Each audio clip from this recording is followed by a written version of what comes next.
नमस्कार। त्योहारों की शुभकामनाओं के साथ बिहार की राजनीति पर एक नजर। दीपावली का पर्व रोशनी और आत्ममंथन दोनों का प्रतीक है। जब दीप जलते हैं तो अंधकार अपने आप पीछे हट जाते हैं। इसी रोशनी में अगर बिहार की राजनीति को देखा जाए तो यह स्पष्ट होता है कि वहां लोकतंत्र की लौ अब परिवारवाद और पूंजी के धुएं से धुंधली पड़ती जा रही है। पिछले कुछ महीनों में बिहार के विभिन्न इलाकों से मिली जानकारी ने एक गहरी सच्चाई सामने रखी है।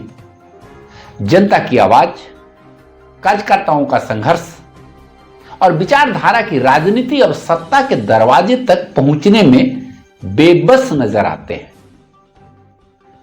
1974 में जब जयप्रकाश नारायण ने संपूर्ण क्रांति का आह्वान किया था तो यह आंदोलन सत्ता के दंभ के खिलाफ जनता के आत्मसम्मान की पुकार थी। उस समय चंद्रशेखर जैसे नेताओं ने जेपी को सावधान किया था कि आंदोलन के पीछे चल रहे नौजवान सत्ता में आएंगे तो शायद इंदिरा गांधी से भी अधिक खतरनाक साबित होंगे। आज 50 साल बाद उनकी यह बात डरावनी सच्चाई के रूप में सामने है। बिहार चुनाव की तैयारियों में एक बार फिर टिकट बंटवारे की राजनीति चर्चा में है।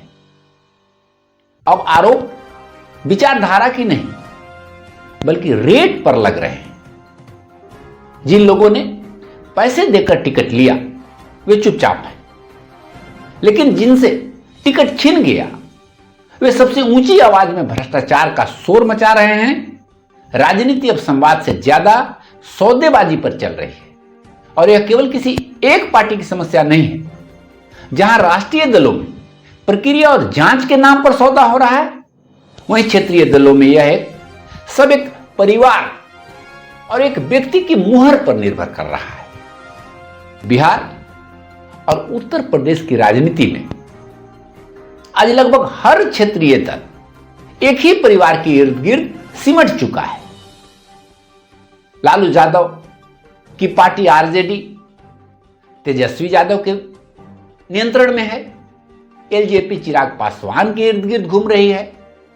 हम पार्टी जीतन राम मांझी के परिवार तक सीमित है। आरएलडी जयंत चौधरी का नाम मात्र बन गई है। सपा अखिलेश यादव से आगे नहीं बढ़ पा रही है और बसपा मायावती के अलावा कोई दूसरा चेहरा नहीं खोज सकी है। जातीय समीकरण से जन्मी इन पार्टियों ने लोकतंत्र को परिवारों की प्रॉपर्टी बना दिया है। पार्टी कार्यकर्ता अब महज पोस्टर और सोशल मीडिया पोस्ट तक ही सीमित है। बिहार के इस बार के चुनाव में एक और प्रवृत्ति दिख रही है। राजनीति का ग्लैमराइजेशन। भोजपुरी फिल्म इंडस्ट्रीज के लगभग सभी प्रमुख कलाकार अब किसी न किसी दल से उम्मीदवार हैं। उधर बाहुबली और माफिया परिवारों की उपस्थिति अब सामान्य हो चुकी है। जिस लोकतंत्र ने जनसेवा का सपना देखा था वह अब ताकत, धन और जाति के गठजोड़ में बंधा हुआ है। देश भर में एक नया पैटर्न उभरा है। जनता विपक्ष को जिताने के लिए नहीं बल्कि सत्ताधारी दल को हराने के लिए वोट दे रही है। यह विरोध का वोट है, विकल्प का नहीं। ध्यान रखिए, लोकसभा चुनाव में भी यही दिखाई दिया। मोदी सरकार को जनता ने हराया नहीं, केवल थोड़ा कम किया।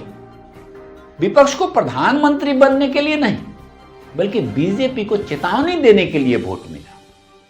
यह लोकतंत्र की निराशा का संकेत है, उत्साह का नहीं। राजनीति में मैनेजमेंट ने मूवमेंट की जगह ले ली है। जो नेता कभी सड़क पर संघर्ष से उभरे थे अब वे अपने बेटों और बेटियों के लिए टिकट सुरक्षित कर रहे हैं।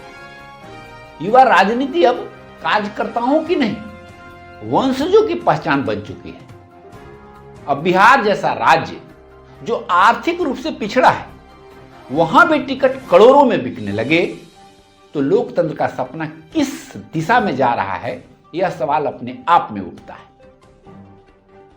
देश को आज फिर एक ऐसे नेतृत्व की जरूरत है जो जाति, धर्म और परिवार से ऊपर उठकर जनता की भाषा बोले।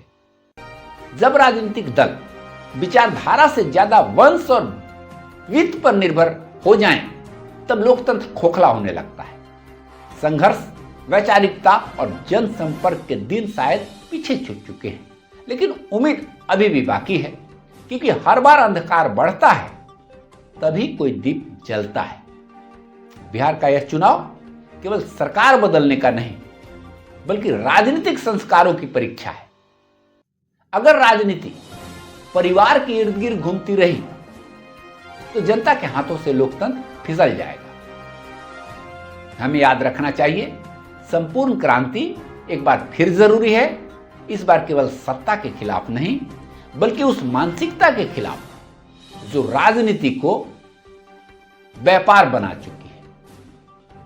आपकी राय महत्वपूर्ण है। इस बिंदु पर आप क्या सोचते हैं, कमेंट में जरूर बताएं। नमस्कार।